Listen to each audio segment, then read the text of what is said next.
2025နှစ်ကုန်ရောက်လာတဲ့အခါမှာ2025မှာဗာတွေပြောခဲ့ဆိုခဲ့ကြလဲဆိုအဓိကကတော့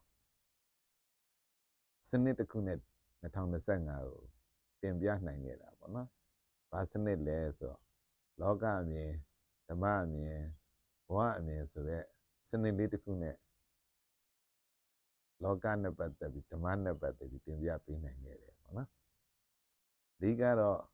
လောကအမြင်ကကြည့်လို့ရှိရင်လောကထဲမှာတော့စန့်ကျင်ဘက်တရားတွေနဲ့အများအားတွန်တွဲနေတာသွားတွေ့ရတယ်ပေါ့နော်။ဘာဖြစ်လို့လဲဆိုတော့လောကကိုစန့်ကျင်ဘက်တွေနဲ့တွန်တွဲတိဆောက်ထားတဲ့အတွက်လောကအမြင်မှာတော့စန့်ကျင်ဘက်တွေပဲတွေ့ရမယ်။အပူနဲ့အေးတွေလင်းနဲ့အမောင်တွေ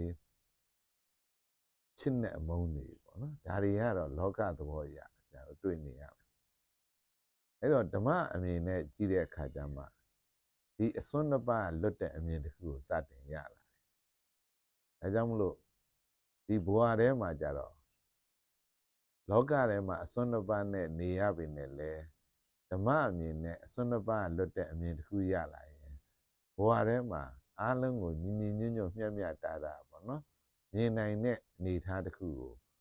ရောက်လာပါလိမ့်မယ်။ဒါကြောင့်မလို့ဒီ2025မှာလောကအမြင်ဆန့်ကျင်ဘက်တွေနဲ့ရှိနေပြီနဲ့ဓမ္မအမြင်မှာဆန့်ကျင်ဘက်ကနေလွတ်တဲ့အစွန်းတစ်ပါးမှလွတ်တဲ့အမြင်တစ်ခုဆရာတို့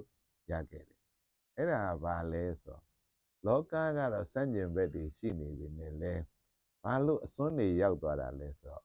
တစ်ဖက်ကိုလောဘနဲ့ကန့်ကြီးလိုက်တဲ့အတွက်တစ်ဖက်ကိုဒေါသနဲ့တွန်းကန်သွားလို့အစွန်းတွေရောက်သွား